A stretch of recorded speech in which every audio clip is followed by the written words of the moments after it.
As per a request from one of our good Patreons, I have put together this video answering some of his questions about CBD use in the Philippines. CBD oil. Isn't that like liquid marijuana or something? Maybe? So before anybody jumps on an airplane with a supply of CBD tincture, stick around for some facts.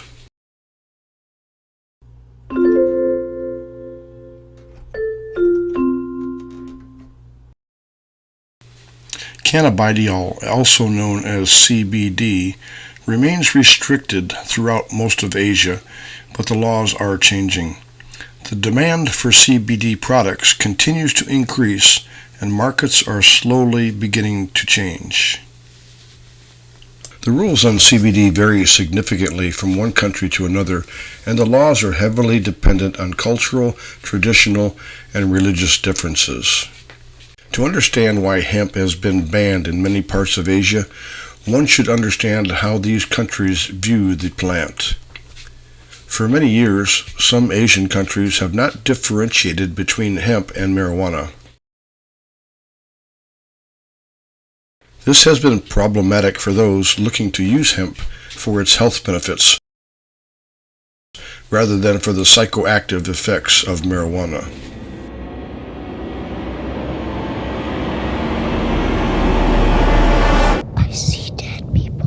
Well, that was a bit melodramatic, don't you think?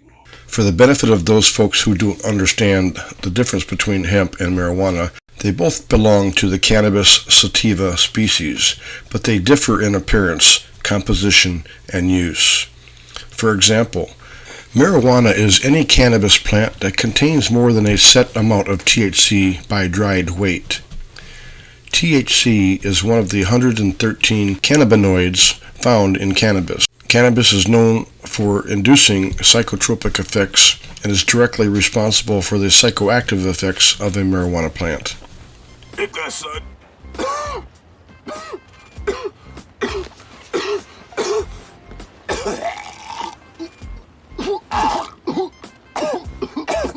Look at that car. Is it on fire? Hemp, on the other hand, is a term for cannabis plants that contain very small amounts of THC. Although the plant is technically capable of manufacturing THC, its genes dramatically limit how much is produced, focusing the effort on other cannabinoids instead, like CBD. Unlike marijuana, hemp doesn't produce psychoactive effects and can't be used to get the user high. Hemp plants also have very high fiber content in the stalks of the plant, making them an excellent choice for cordage in fabrics.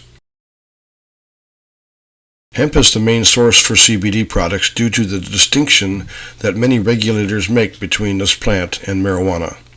However, as I previously mentioned, most Asian countries don't make this distinction between the two plants and treat hemp and its derivatives as a drug, the same way they do marijuana. In the Philippines, hemp is considered to be the equivalent of cannabis and is therefore a prohibited drug. Anyone coming to the Philippines should be aware that there are severe penalties for its cultivation, manufacture, sale, importation, possession, and use under Republic Act No. 9165, which is the Comprehensive Dangerous Drugs Act of 2002.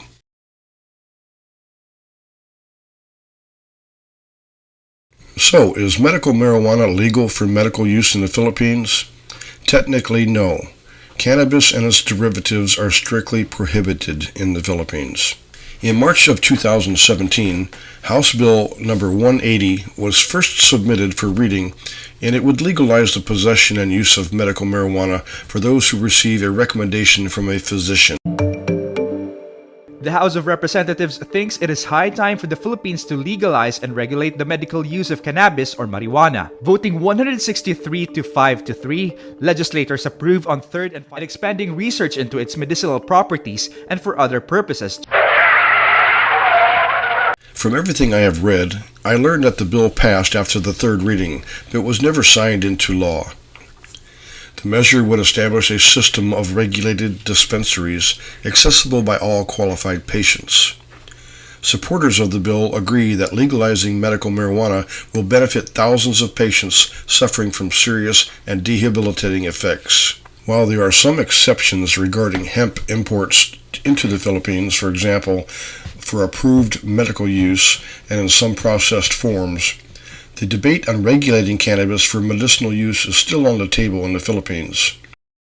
Strangely enough, the passage of House Bill 180 came just a day after the full House of Representatives approved the move to reinstate the death penalty for drug-related offenses.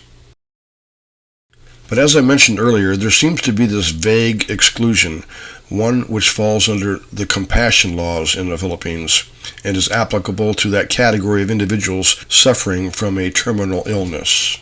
According to the Department of Health Administrative Order number 4S of 1992, the Bureau of Food and Drugs, which was the agency that preceded the Philippines FDA, they recognize the need for drugs and devices which are not registered or are in the process of registration in the Philippines by patients who are terminally or seriously ill.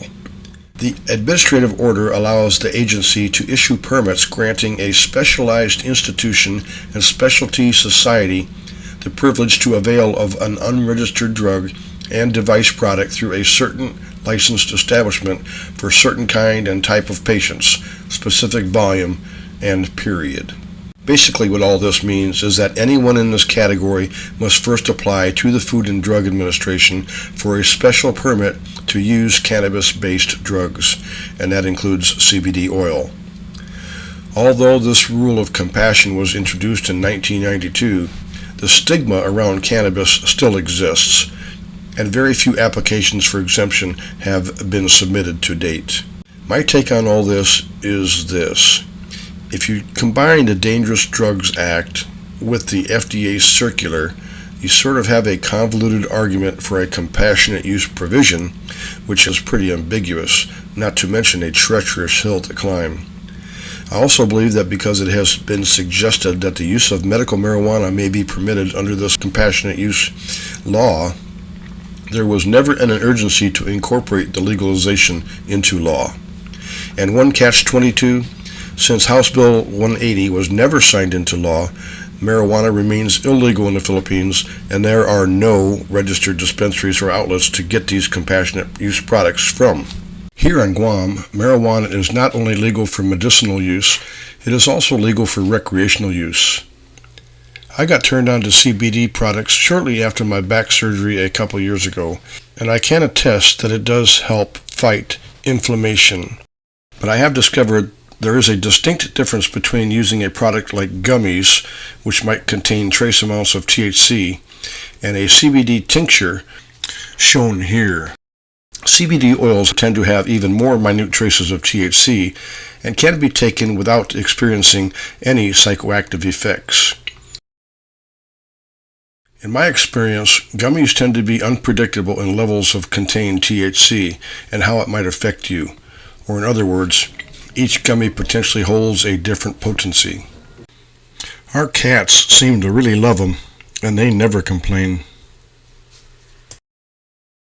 I remember not too long ago, I was assembling Terry's new desk. That day, I would have traded anything for a good set of convoluted IKEA instructions. The assembly instructions that were provided indicated two different assembly options, A and B, and as my luck would have it, the one that was diagrammed in the book was not the option that we were looking for.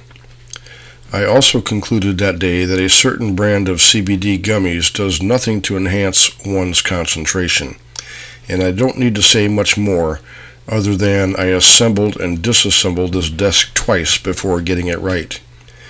I could easily blame the reversed and upside down instructions, but that certain green gummy definitely complicated things. I've also concluded that there might be some truth to the green candy thing. You know, like them stories we've all heard about those green M&Ms. The bottom line here is that these products remain strictly illegal in the Philippines, and being caught with them can subject one to the harshest penalties. So my advice is to leave them behind. Hon, you know what we can do? What? We can go to the CBD store and get a couple of them lollipops, and Are you crazy? we could go to the arcade. Nope. Hey, the amusement park is open. They get that flying boat ride. I'm not doing that.